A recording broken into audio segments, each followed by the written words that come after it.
दो न्यूज़ हैं, ध्यान से देखिएगा। पहली खबर तो यह है कि नेपाल के जो नए पीएम हैं केपी शर्मा ओली, उन्होंने फाइनली चाइना के साथ अब जो बीआरआई वाली डील है इसको यहाँ पे साइन कर लिया है, या फिर यूं कह लीजिए कि अब फाइनली चाइना ने नेपाल से इस डील को साइन करवा लिया है। और देखा जाए तो ये चाइना ने एक बहुत बड़े मौके का फ़ायदा उठाया है, बिकॉज बहुत लंबे टाइम से नेपाल में जो भी सरकारें आ रही थी वो इस डील को साइन नहीं करना चाहती थी। लेकिन अब जब फाइनली केपी शर्मा ओली की सरकार आई है, हम सभी जानते हैं कि वो जनरली एक प्रो चाइना स्टैंड रखते हैं और इसीलिए चाइना ने उनके साथ इस डील को साइन किया है। और वहीं पे बांग्लादेश में भी हालातों का फायदा उठाते हुए चाइना के द्वारा जो बांग्लादेश में जितनी भी भारत विरोधी दल हैं उन सभी को यहाँ पे होस्ट किया गया है। पहले ढाका में होस्ट किया और उसके बाद उन्होंने उन सभी पॉलिटिकल पार्टीज को अब बीजिंग भी वहाँ पे बुलाया गया है। आप लोग यहाँ पे देख सकते हैं, ये वाली खबर भी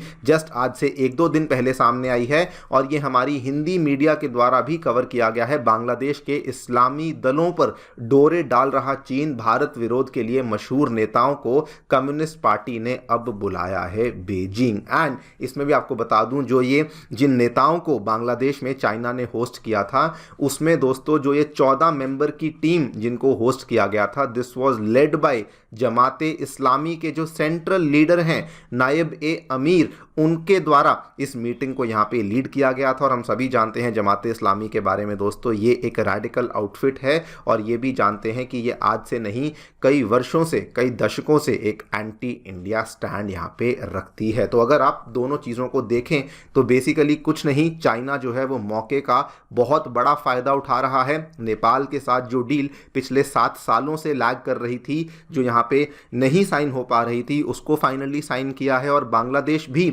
जब तक वो शेख हसीना के अंडर था तब तक वो एक प्रो इंडिया स्टैंड रखता था, लेकिन जब से बांग्लादेश यूनस के अंडर आया है, हम सभी जानते हैं किस तरीके से रिलेशनशिप चल रही है इंडिया बांग्लादेश के बीच में, उसी के ऊपर बेसिकली चाइना ने आज कैपिटलाइज करना शुरू किया है। इस पूरी चीज़ को लेकर डेक्कन हेरल्ड में दोस्तों आज एक बहुत शानदार आर्टिकल भी आया है, इसी के बारे में हम लोग यहाँ पे बातचीत करने वाले हैं। क्या हैं दोनों डेवलपमेंट्स जो कि चाइना ने नेपाल और बांग्लादेश के साथ करी हैं, एंड क्या इंडिया को इस चीज़ को लेकर चिंता होनी चाहिए या फिर नहीं, इसके बारे में चर्चा भी करी जाएगी। आइए शुरू करते हैं मेरे साथ। मेरा नाम है अनिरुद्ध। यदि आप लोग हमें फॉलो करना चाहते हैं, हमारे लेक्चर्स के अपडेट्स को प्राप्त करना चाहते हैं, तो यहाँ पर दिए गए टेलीग्राम चैनल्स के माध्यम से ऐसा कर सकते हैं। दोस्तों आगे बढ़ने से पहले बताना चाहूँगा कि अनअकैडमी के जो ऑफलाइन सेंटर्स हैं वो नई दिल्ली के करोलबाग, नई दिल्ली के मुखर्जी नगर, उत्तर प्रदेश के प्रयागराज और बिहार के पटना में आ चुके हैं। इन सभी सेंटर्स में हम लोग आपके लिए जीएस बैचेस को लेकर आए हैं at a very attractive price of only 80,000 rupees, जिसके साथ में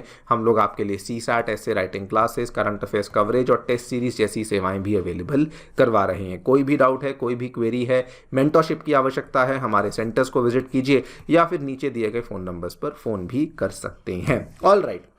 सो directly coming to the point, जो चाइना ने नेपाल के साथ डील को साइन किया है, देखिए वैसे तो जब भी नेपाल में कोई नया प्रधानमंत्री चुनकर आता है तो आमतौर पे परंपरा ये कहती है कि वो अपना सबसे पहला जो विदेशी दौरा होगा वो जनरली इंडिया में ही करता है। लेकिन यहाँ पर जो केपी शर्मा ओली हैं, हम सभी जानते हैं वो एक प्रो चाइना स्टैंड रखते हैं, तो उन्होंने अपना जो पहला दौरा रखा वो पहले वो चाइना के दौरे पर गए। एंड जैसे ही वो चीन के दौरे पर गए, वहाँ पर दोस्तों तो फाइनली 7 ईयर्स के लंबे डिले, लंबी डिस्कशन, लंबी यहाँ पे डिबेट के बाद उनके द्वारा जो बीआरआई को लेके डील है उसको यहाँ पे साइन कर लिया गया है। आप लोग देख सकते हैं दोनों देशों के जो मुखी हैं वो यहाँ पर मिले हैं एंड इसमें वही बात हुई है कि इस बीआरआई डील के तहत जो चाइना है वो नेपाल में आकर के कई सारे कनेक्टिविटी प्रोजेक्ट्स, कई सारे एयरपोर्ट्स, कई सारी सड़कें, रेलवे स्टेशंस, इस तरह की जो चीज़ें हैं वो यहाँ पर आके बनाने वाला है। नाउ ये बड़ी बात क्यों बन जाती है? नेपाल के लिए ही अपने आप में बहुत बड़ी बात है,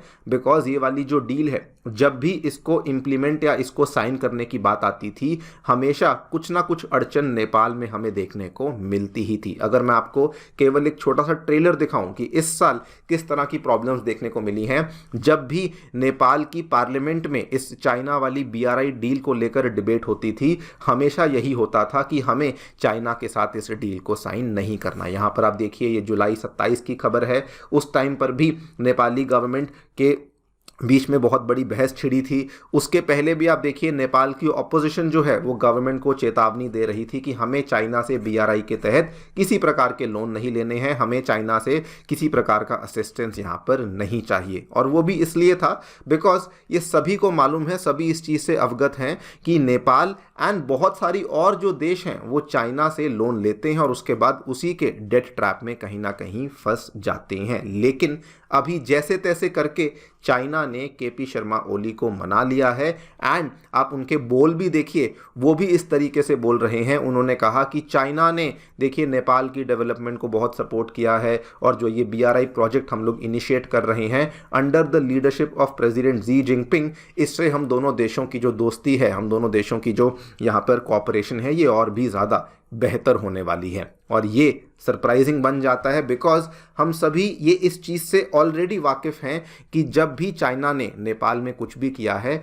उस चीज़ का नेपाल को नेगेटिव इम्पैक्ट ही देखने को मिला है। आप वहाँ पे बना हुआ जो पोखरा इंटरनेशनल एयरपोर्ट है उसी की कहानी देख लीजिए। उसको लेकर नेपाल ने चाइना से $216 मिलियन का लोन लिया था और अभी तक नेपाल जो है ना तो उस एयरपोर्ट पे उनको कोई ट्रैफिक देखने को मिलता है, ना वहाँ पर उनसे कोई कमाई हो रही है और इसीलिए वो उसी लोन को अभी तक चाइना को नहीं लौटा पाए हैं। लेकिन उसके बावजूद भी, सब कुछ होने के बावजूद यहाँ पे नेपाल ने चाइना के साथ इस डील को यहाँ पे साइन कर लिया है। और वहीं दूसरी तरफ अगर हम बांग्लादेश में देखें तो वहाँ पर भी चाइना ने रिसेंटली क्या किया,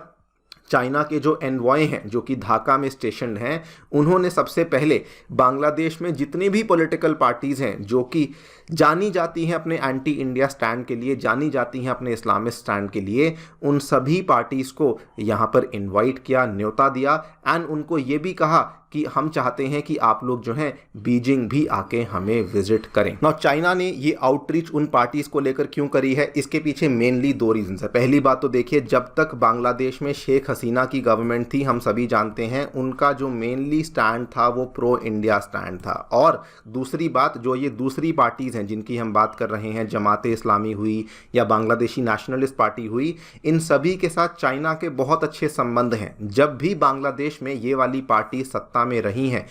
हमेशा उस टाइम पर चाइना ने बांग्लादेश में बहुत सारे कॉन्ट्रैक्ट्स को साइन किया, बहुत सारे मिलिट्री कॉन्ट्रैक्ट्स चाइना और बांग्लादेश के बीच में साइन हुए, जिसके बेसिस पे चाइना बांग्लादेश को बहुत सारे हथियार वगैरह भी सप्लाई करने में सक्षम हो पाया था। सवाल ये आता है कि अब ये दोनों इवेंट्स जो हुए हैं, should India be basically worried with respect to this? तो देखिए, जहाँ तक तो नेपाल और चाइना के बीच में जो BRI को लेकर डील साइन करी गई है, यस ये वरिसम है बिकॉज इंडिया शुरू से ही, जब से BRI को बनाया गया है, उसका ओरिजिन हुआ है, हम लोग उसके खिलाफ हैं। और हम लोग पहले भी नेपाल को ये बोल चुके हैं कि हमारी उम्मीद यही है कि आप कभी भी इस डील को साइन नहीं करेंगे। लेकिन आज जो यहाँ पर ये साइनिंग हुई है, ये एक तरीके से नेपाल ने भारत को धोखा ही दिया है। और अगर मैं बांग्लादेश को लेकर बात करूँ तो वहाँ पर situation, I don't think so मुझे आपको बताने की भी ज़रूरत है, जो सिचुएशन है पिछले 2-3 महीनों से इंडिया बांग्लादेश के जो संबंध है वो बहुत ज़्यादा बिगड़ चुके हैं। स्पेशली जब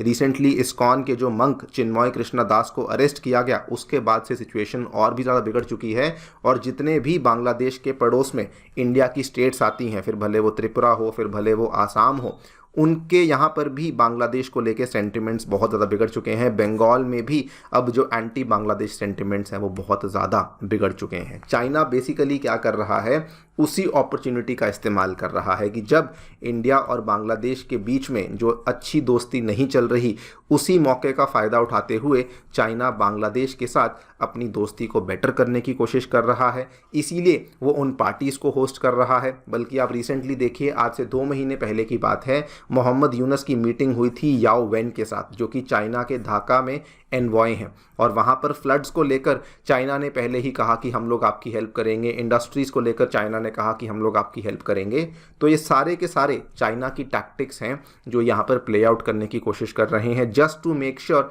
कि किसी भी तरीके से हम लोग बांग्लादेश और नेपाल को एक बार अपनी मुट्ठी में कर लें, सो दैट साउथ एशिया में जो हमारी डोमिनेंस है उसको हम लोग फिर से यहाँ पर बना सकें। नाउ नाउ सवाल ये आता है कि इस केस में इंडिया को क्या करना चाहिए। तो सबसे पहले दोस्तों इंडिया को अपने डिप्लोमेटिक एफर्ट्स को और ज़्यादा स्ट्रेंथन करने की आवश्यकता है, स्पेशली अपने नेबरहुड में। हम देखें, अगर हम मालदीव्स के बारे में ही देखें तो मालदीव्स के साथ देखिए, पहले उन्होंने इंडिया को बॉयकॉट करने की कोशिश करी, लेकिन हमारी डिप्लोमेसी का ही वहाँ पर एक जवाब था, एक आउटकम था कि धीरे धीरे मालदीव्स भी वहाँ पे पलटा एंड मालदीव्स भी अल्टीमेटली अब इंडिया के ही गुणगान गाता है, इंडिया की ही शरण में आ चुका है। देखते हैं क्या होता है। आप लोग की क्या राय है हमें डेफिनेटली बताएं कमेंट सेक्शन में। Thank you so much for listening, stay tuned and